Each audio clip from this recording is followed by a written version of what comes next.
njabootu diw wala njabootu diw wala mu nekk dañuy wax loo xam ne tey moom mooy jëmale suñu réew kanam mooy jëmale Sénégal kanam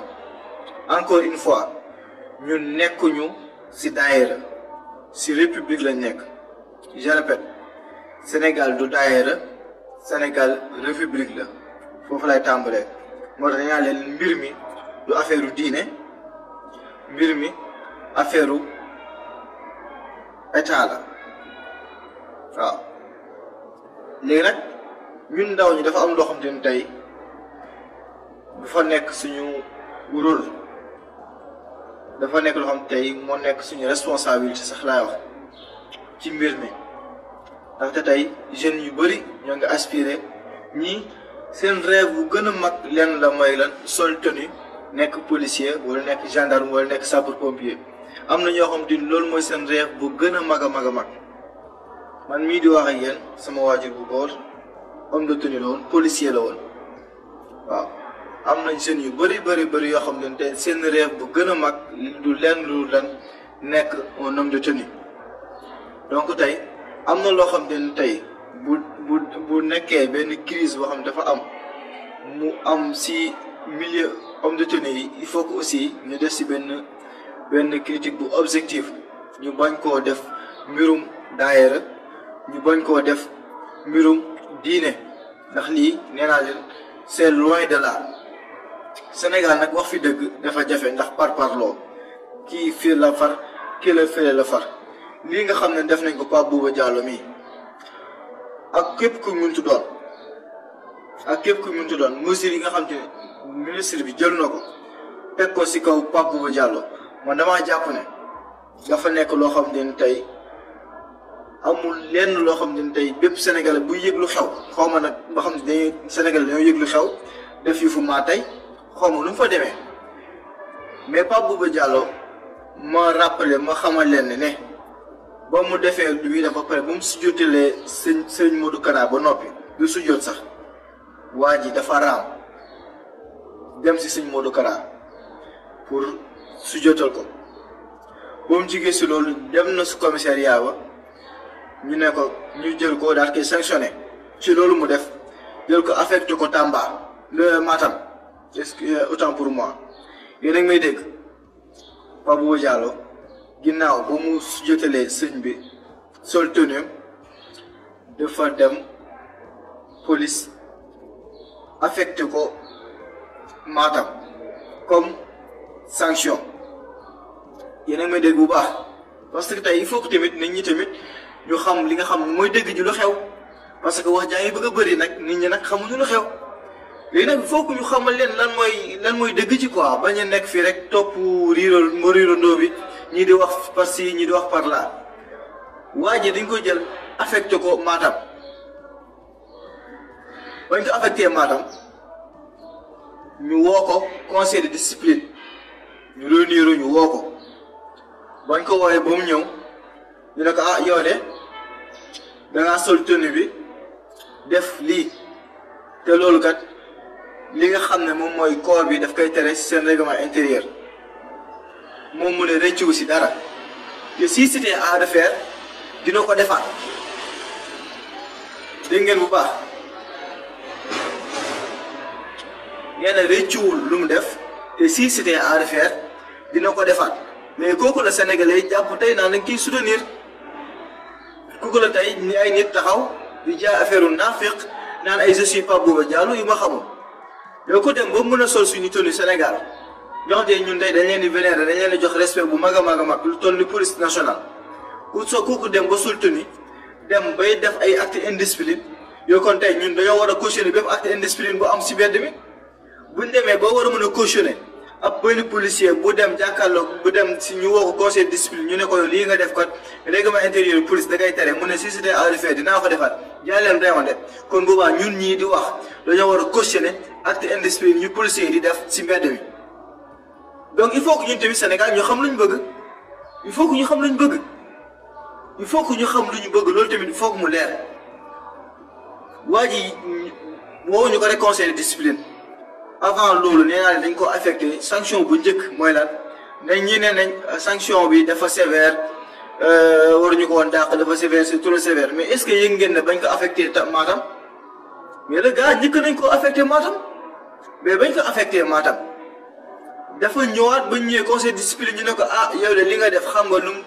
li nga def nu foo ko teg lii ak lii nga def moom lu mu wax ni loolu si c'était à refaire dina ko defaat ma ne kooku il ne mérite pas notre respect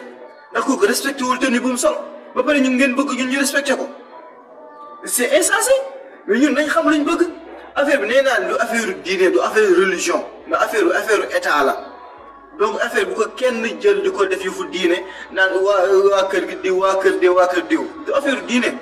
naafeq yi nekk si réew mi nag si mel ne ay Bougane Gueye Dany maa ko wax Bougane Gueye Dany lii mu def affaire naafeq pure et dure la parce que tey policier boobu nga xam ne rajee ne ko c'est un agent complet nekkul benn élève policier kooku minimum rek salaire am dina laal 300 000 francs tey Bougane bi Gueye mi ko jël di barke de mondial lañ fi waxoon ne Bougane Gueye am na ñu mu dàq si ay kii ñaata élément am la dàq barke dem te kenn waxu si la moo tax ñooñu jëluñu leen ñooñu am pourtant amoon na ay murit amoon na ay tijaan la moo tax ñooñu jëluñu leen utal jox leen ay xaalis jox leen terrain jox leen oto la moo tax bu ma Wally Seck jëlul kooku jox ko terrain te Bougane Gueye kooku moom moo leen dàq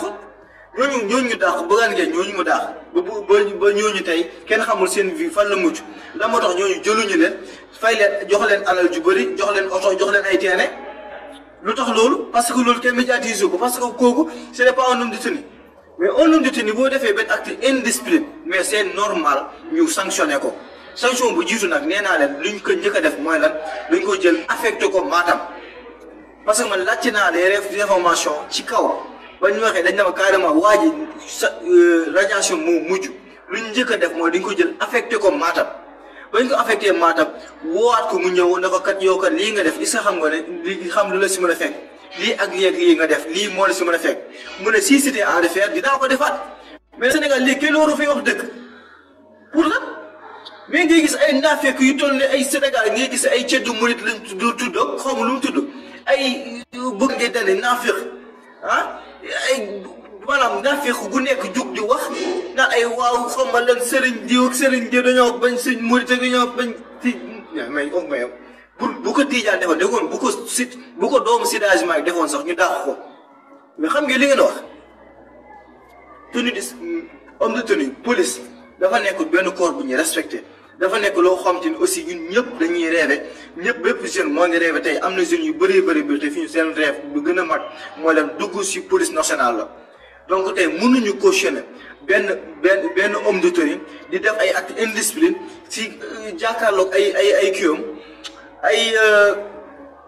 jàkkaarloog ay supérieur am di def acte indiscipline ngeen bëgg ñun ñu cautionné ko ba pare ngeen bëgg léegi ñun buñ génnee si mbedd bi buñ gisee benn homme de tenue buy torturer ay nit di def ay acte indiscipline ngeen bëgg duñ ko décrire pour la ne indiscipline bi kay kooku mun indiscipline moom def moo gën a flagrant délit parce que ñun tey bu fekkee ne ñoo bëgg ñun tey am benn je répète nekkuñu si daayira si république lañ nekk te république bi ñu nekk dañ ñoo war a jox cër li nga xam mooy état bi jox cër république bi buñ bëggee ñun ñëpp ñu nekk en sécurité parce que tey bu fekkoon lu waay neex def ku bëgg nekk ñun encore une fois maa ngi gis ay médias di publier naan le talibé radié ce n'est radié wuñ fi benn talibé ku ñuy radié ce n'est pas un talibé mais c'est un policier encore une fois radié wuñu ab talibé c'est un policier qu'on a radié mais duñ wax dëgg mais Sénégal léegi kenn waru fi wax dëgg maanaam gars yi léegi dañoo bëgg a jël maanaam bëgg ñu fooye bëgg a def Sénégal benn daayira wala je sais pas quoi xam nga bëgg a fexeel tout mais faut qu'on arrête muy dégg muy Tidiane di Laayeen di Ñaseen di ku munti doon li waa ji def bu ko keneen defaatoon suba man baa ngi ñaan ministre Antoine Félix Diome mu daxal ko bu fekkee ne dañ ko woo conseil de discipline ne ko yow lii nga def xam nga lu la si mën a fekk lii ak lii moo la si mën a fekk mu ne bu doon dama koy defaat dinaa ko defaat kooku tey bu sëñ Modou Kara rayoon nit tey wala kooku benn sëriñ rayoon nit bu fekkee sëñ Tidiane bu benn sisi rayoon nit benn taalibe Seydi Hadji Malick ñëw di def lu mel noonu bu si benn sisi rayoon nit kooku du dem di ko arrêté danaan xaaral sëñ bi jox ma ndigal kooku tey sëñ Modou Kara bu fekkoon dafa rayoon nit danaa ko xaaral sëñ bi jox ma ndigal ba pare may doon soog a dem jàpp ko mais nañu waxante dëgg mais Sénégal léegi kenn waru fee wax dëgg da ngeen bëgg a jël nag suñu réew mi ngeen nga bëgg ko jël en otage kenn ñi ay nit taxaw fe nga ne lii may wax nii am na ñoo xam ne ay murit saa-diix lañ te lii may wax ànd nañ si parce que ñoom xam nañ fu dëgg féete nañu waxante dëgg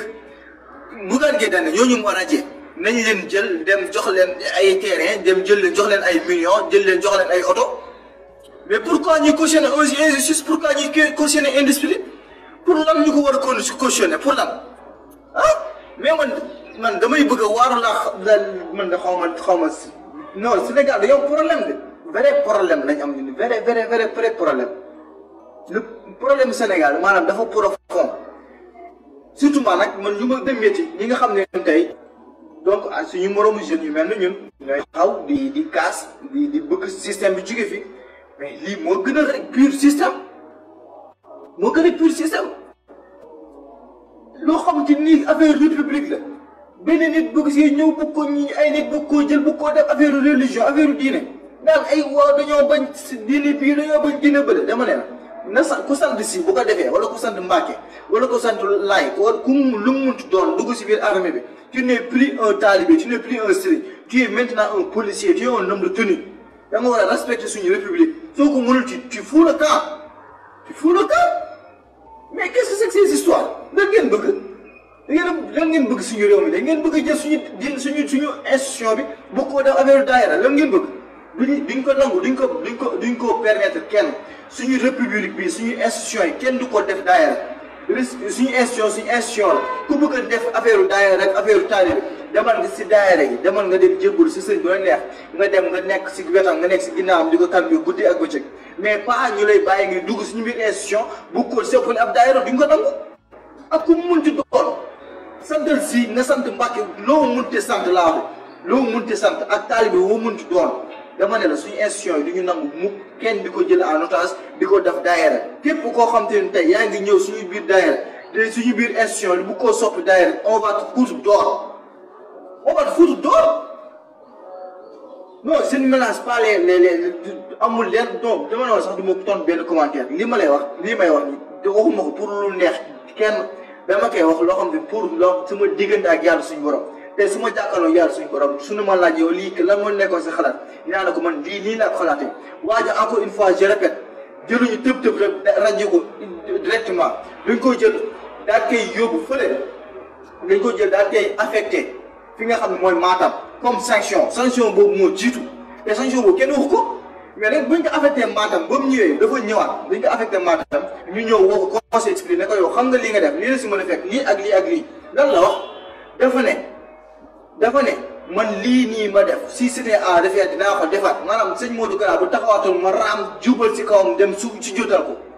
ñu ne ko kon yow kon lii yëpp fekkal si en refaire si bi ko defal mu ne waaw ñu ne ko kon carrément ñu dàqu ñu kon yow tu n'as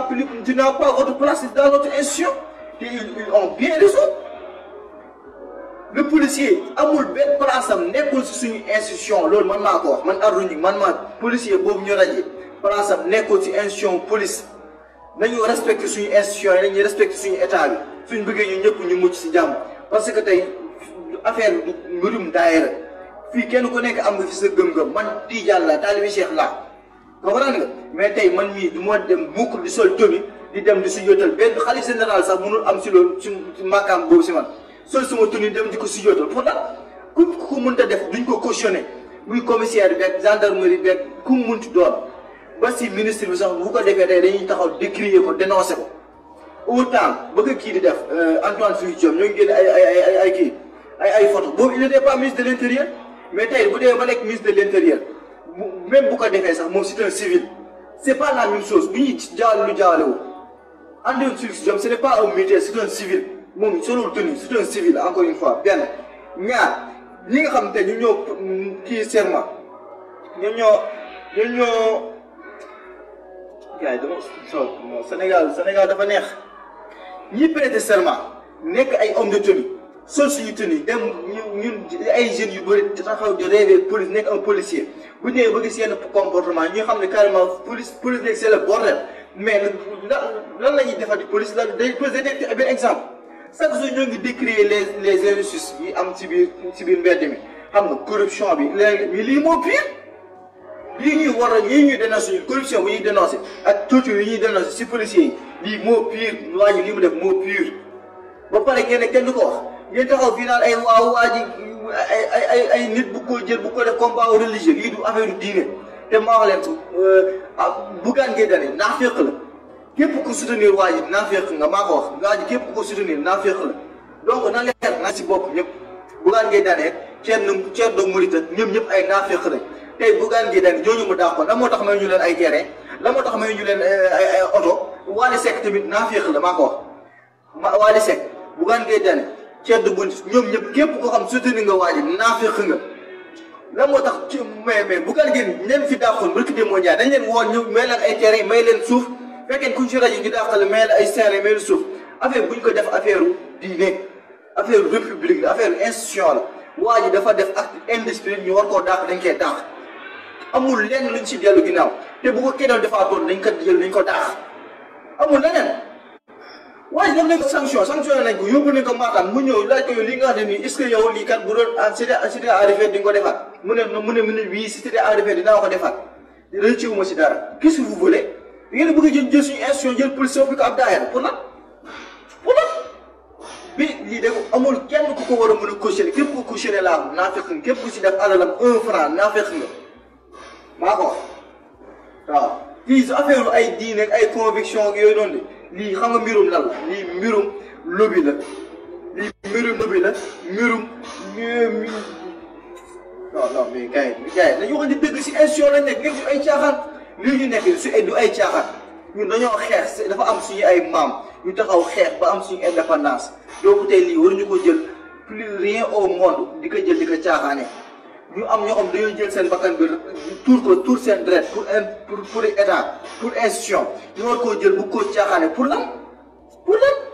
mais il faut qu'on se dise la vérité gars yi dañoo war respecter suñu institution avant tout ñun ñëpp dañoo war a ñëw respecter suñu institution ba pare ci ku ñu war a jiitu nag mooy sur les hommes de tenue warul dóore couvre-feu bi maa ne hommes de tenue waruñu dóore waruñu jël alalum nger waruñu leen corrompre waruñu aussi di soppaliku comme des talibé yu ma xamul di sujjoot fii di sujjoot par ci par là képp ku ko def dañ la war a sanctionné waa ji nag njëkko leen si sanctionné yóbbu ko Matam ñu jëlee ko Matam indi ko ñu woo ko ñu ne ko kat lii nga def xam nga lu la si mën a fekk nii ak léegi li nga def délit bii nga def lan la si teg si c'était arrivé dinaa ko defaat maanaam moom indiscipline la wala si ay supérieur ba pare ngeen bëgg leen ñun ñu cautionné ko pour lan pourquoi ñu war ko cautionné Sénégal la dëgg toll na foo xam ne dëkk bi pour wax fi dëgg c'est tout un problème te man je le répète képp koo xam ne tey yaa ngi jàppale waa ji si liñ ko def tu es un naafeq médias yi taxaw naan ay waa ji xam nga un talibé radié c'est faux ce n'est pas un talibé qui a été radié c'est un homme de tenue c'est un policier la ñu radié donc il faut que ñu bañ ménager les pédales ce n'est pas un talibé affaire diine du affaire tarixa affaire institution la bu ko kenn jël di ko def affaire diine encore une fois donc il faut que ñu waxante dëgg suñu biir lan ngeen bëgg lan ngeen bëgg jël suñu jël suñu diine gi suñu institution bi soppali ko benn taayal loolu ngeen bëgg ñu silaan mais bu nit ku sant sida si na nga nekk sur Seydi Hadji Malick wala doomu Seydi Hadji Malick ku munti doon nga dem nga engagé wu nekk un homme de tenue nga dem di sujjóotal benn sëriñ ma ne yow on te fout dehors mais qu'est-ce que vous voulez ah ngeen a bëgg léegi jël léegi suñu institution yi bu ko soxla ay daayira ah dama ne la man ki nga demandé wu ma jàppale ma ne man du man maa koy jàppale xam ngeen ne man du man maa jàppale waay mais dama lay dox benn affaire gis nga waay li nga xam ne moo daal si kaw xëy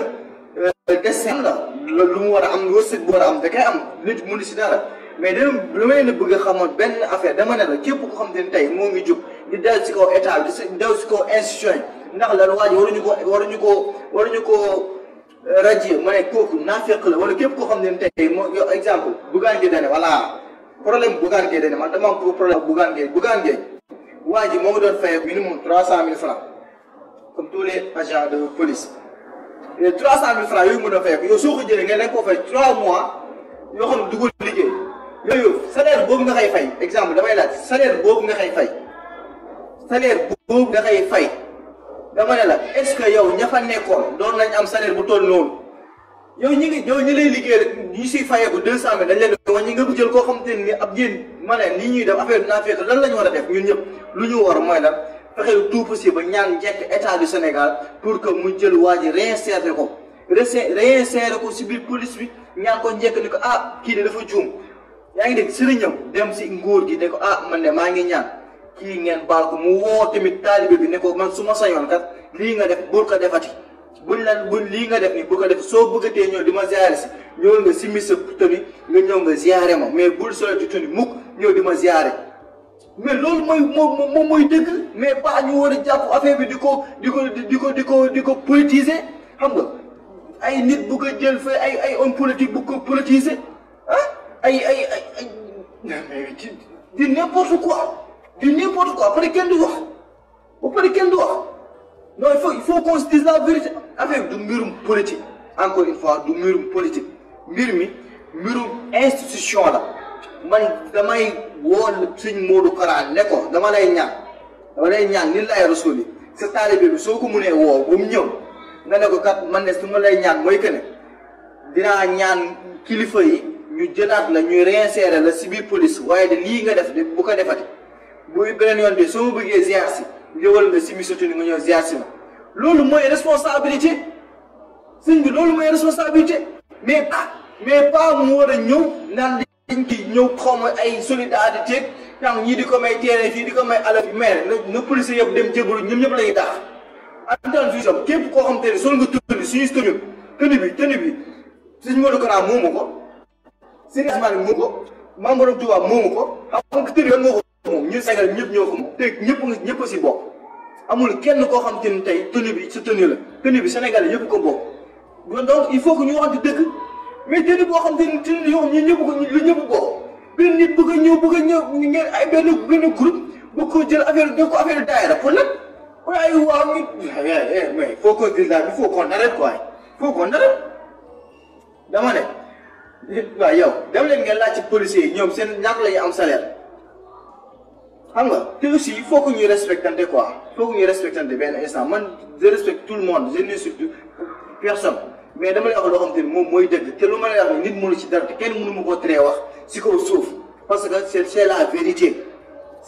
man nag affaire diine taxul may wax lii may wax dama koy wax sama diggante ak yàlla suñu borom te dama koy wax aussi parce que dafa nekk loo xam te ni c'est quelque chose qui n'est pas du tout religieux mais c'est quelque chose qui est de l'ordre institutionnel lii su wàllum institution la mais pas des choses yoo xam te ni c'est politique non gars yi bu ñu ko jël bëgg ko politiser ay buggaan dee dani bëgg ko jël def ko affaire ay politique yi di def récupération jël waa ji daan da koy fay ay 3 mois salaire plus xaw ma série yi ba ngaa ngee den moom naa féq la am nañu fi d'accord bëgg de moo njaay la moo tax jëluñu leen la moo tax ñooñu ñii di woote pour def ay cotisation def ay solidarité la moo tax ñooñu woo fay ñu leen maanaam la moo tax defuñu cotisation pour ñooñu amuñu fay amuñu diine amuñu ay sëriñ mais ñooñu buggaan ngee daan den d'accord anañu la moo tax nit ñi de gestuwuñ leen mais dañ bàyyi affaire naafeq yu ñuy def buggaan ngee daal moom naafeq la maa ko wax lii mu def nii moo ne la amul fenn loo xam mën na ko justifier te nag xam ne carrément lii dina ko payer cher parce que ñun suñu réew mi duñ nangu mukk ay nit di ko jël bu ko jël def ko affaire ay daayira Sénégal du daayira encore une fois Sénégal du daayira Tidiane du daayira Niassène du daayira Layène du daayira Mouride du daayira Lam Sénégal la institution la na leer ci bopp ñëpp waaw loolu laa ñëw pour wax ko je vous dis une chose dama ne leen ay nañu waxante dëgg suñu biir Sénégal bëggee mu defaru il faut que ñuy affronter di dire la vérité telle qu'elle est waaw loolu mooy dëgg mais pas nekk fii naan ay diw fi la non gars yi nañu waxante dëgg d'accord nit ki mën nga julli d'accord mën nga julli ak sa tenue nit ki mu nag ko nangu naa nga julli ak sa tenue parce que loolu yàlla suñu borom il est au-dessus de tout le monde mais pas ngay jël sa tenue di jël di raam ay pour raamal ay sëriñ pour lan loolu mais nañ sol sa tenue dem taxaw heure julli jot nga taxaw nga julli loolu c'est très normal parce que ci tenue bi yëre na mais dama ne la am na en dehors de tout ça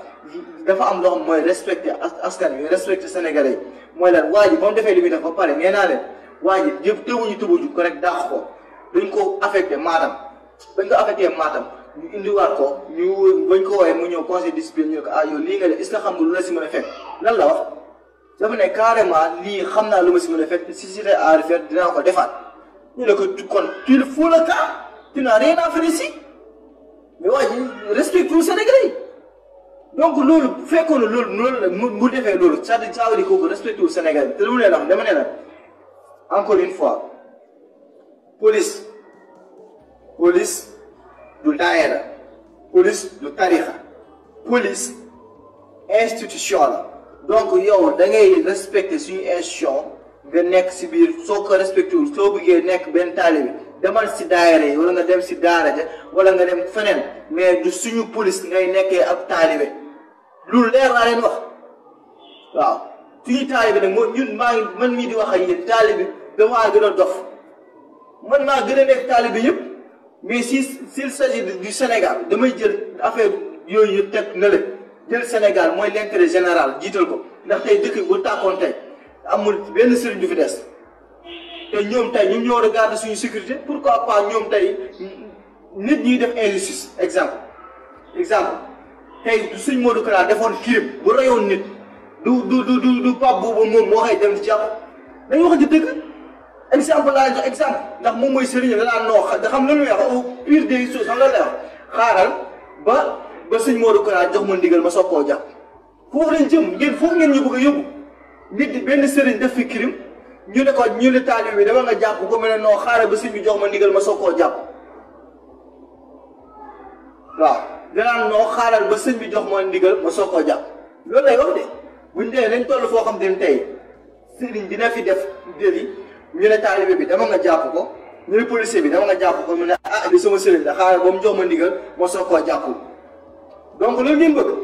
foofu ngeen bëgg ñu dem ak yéen foofu ngeen bëgg ñu yóbbu Sénégal non mais il faut qu'on arrête dama leen wax benn affaire dama ne la ñun Sénégal dama ne la ñun si république lañ nekk si institution lañ nekkuñu si daayira nekkuñu si tarixa bu gaa ngay day naafeq la Ceddo Murid naafeq la Wally Seck affaire naafeq la fi def ñoom ñëpp ay naafeq lañ ndaxte gis nañ ay nit ñoo xam te ni tey bu gaa ngay demee si boppam moo leen dàq suñ doon liggéeyee te kenn joxu leen 1 franc kenn dimbaliwu leen te ñoo dañoo am ay famille comme ni Pape Bouba amee famille mais pourquoi ñu jël affaire bu ko def affaire politique pour lan mais il faut qu'on se dise la vérité Sénégal nag ñoo war a bàyyi affaire naafeq yu ñuy dawal te jël dëgg teg ko ñun ñëpp ñu tegu si dëgg mais pas di jël ay affaire naafeq bu ko doxal suñu réew du jàll affaire du jàll quoi il faut que ñu waxante dëgg suñu bëggee suñu réew bi mu jëm si kanam waaw donc maa ngi leen di ziar di am mbégte ak kontaan ci yéen di leen bëggee ñëpp di leen xamal suñu réew mi lu ñu nangu kenn di ko soppali daayira wala tarixa wala lu mu ci doon fi institution lañ nekk si ab réew lañ nekk donc si république lañ nekk donc du nangu kenn di ko jël di ko soppi daayira di leen wax ne Bougane Gueye Dany encore une fois naa fekk la ñam daaxoon na leen ñu récupérer leen jox leen 3 mois salaire ak CDI ñamu ñii nga xam ne ñoo ngi jàppale Pape Bouba bëri na ñoo xam ne ay nit la ñoo ngi leen dàq si entreprise yi lañ leen jël leen mais pas ñu bëgg a jël mbir mi def ko affaire politique jël mbir mi ak def ko affaire daayira du jàll duñ ko seetaan waaw donc loolu laa amoon pour participer si di leen sant yéen gërëm di leen jaajëfe yéen ñëpp encore une fois allez merci beaucoup